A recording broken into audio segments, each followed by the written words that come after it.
The term most dangerous criminal is not one to be taken lightly.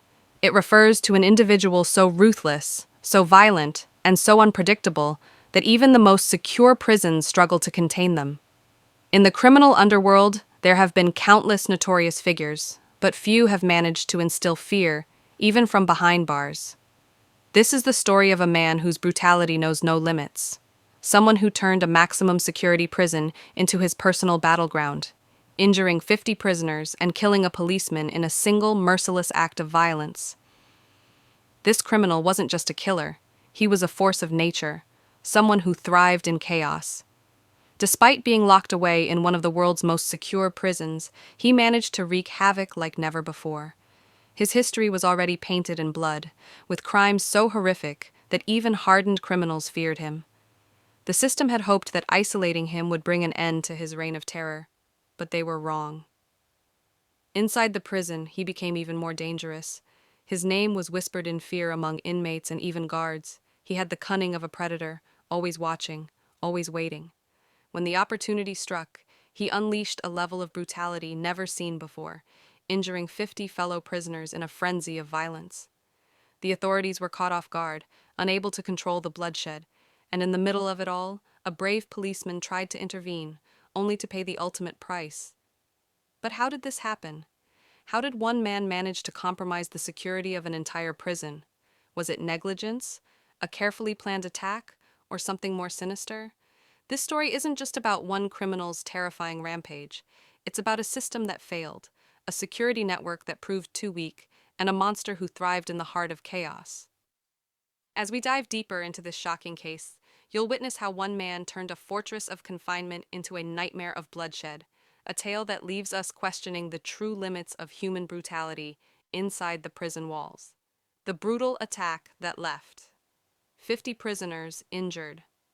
A prison is supposed to be a place of control, where even the most dangerous criminals are kept in check. But on that fateful day, the walls of this maximum security prison became a battlefield of pure horror.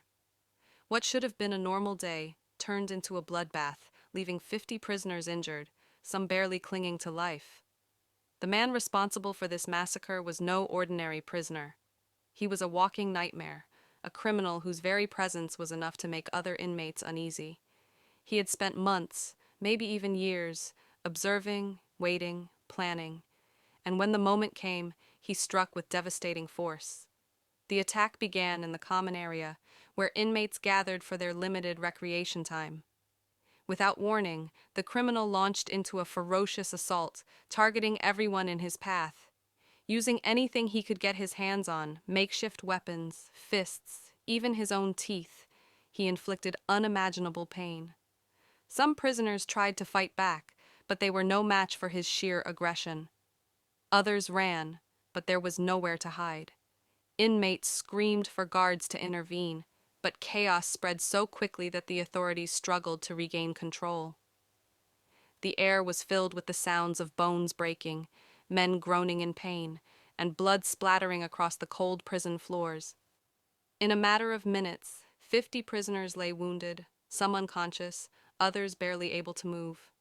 Some had deep cuts, others suffered broken ribs, shattered jaws, or even worse. The sheer brutality of the attack left even the most hardened criminals shaken. But what was his motive?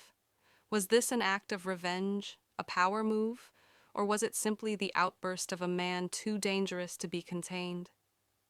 As the prison guards struggled to respond, the worst was yet to come. Because in the midst of this violent storm, a brave policeman tried to stop him. What happened next would shake the entire prison system to its core. The policeman's fate. How and why the officer was killed. In the chaos of the brutal prison attack, one man stood between the monster and total annihilation. An officer who refused to back down. While most guards were struggling to control the situation, this policeman rushed in, determined to put an end to the bloodshed. He knew the risks, but he also knew his duty. The officer, a seasoned professional, had dealt with dangerous inmates before. He had seen riots, violent outbursts, and deadly fights, but nothing could have prepared him for the sheer brutality of this one man. Armed with only his baton and sheer courage, he pushed through the sea of injured prisoners, his eyes locked on the rampaging criminal. As he approached, he issued commands, ordering the prisoner to stand down. But the criminal didn't even flinch. Instead, he smiled, a cold, merciless grin, as if he had been waiting for this moment. Then, in a split second, he lunged at the officer. The struggle was fierce. The officer fought hard, using every bit of his training to subdue the man. He managed to land a few hits, but it wasn't enough. The criminal was too strong, too relentless. He wrestled the baton away and turned it into a weapon against the very man trying to stop him. With terrifying speed, the officer was struck, once, twice, 3 times. The blows were brutal, but he refused to give up. Even as blood ran down his face, he tried to call for backup, reaching for his radio. But before he could, the prisoner delivered the fatal strike. Inmates and guards watched in shock as the officer collapsed, blood pooling beneath him. His body lay motionless, a tragic testament to his bravery. But why was he killed? Was it because he was the only one willing to face the monster head-on? Or was this part of a larger plan, a message to the entire prison that no one could stop him? With a policeman dead and 50 prisoners injured, the prison was in total disarray. And as alarms blared and reinforcements arrived, one thing became clear. This was not just an attack. It was a declaration of war security failure, how the prison's security was compromised. A maximum security prison is built to withstand the worst. Armed guards, surveillance cameras, reinforced doors, everything is designed to keep dangerous criminals locked away. Yet on this fateful day, the system failed catastrophically. A single prisoner managed to injure 50 inmates, kill a police officer, and bring the entire prison to its knees. How did this happen? The cracks in security began long before the attack. Despite his history of extreme violence, this criminal was still allowed into general population areas. Perhaps the system underestimated him, or maybe they believed the prison's security measures were enough. Either way, it was a deadly miscalculation. The key security failures: understaffed guards. The prison was running on low security personnel, making it impossible to react quickly. By the time guards intervened, the damage was already done. Poor surveillance monitoring. Even with cameras everywhere, no one saw the warning signs in time. His behavior, his tensions with other inmates, and the precise timing of his attack all suggested a premeditated act of violence. But prison officials missed the signals. Weak weapon control. Inside prisons, anything can become a weapon: a sharpened toothbrush, a metal food tray, or even a chair leg. The fact that he managed to arm himself so quickly showed a lack of proper security checks inside the prison, slow emergency response. When the attack started, protocols failed. The delay in reinforcement allowed him to cause mass casualties. The officer who died was essentially on his own, without backup arriving in time to help him. Intelligence failures. No one knew his plan. Either inmates were too scared to report it, or prison officials weren't paying attention.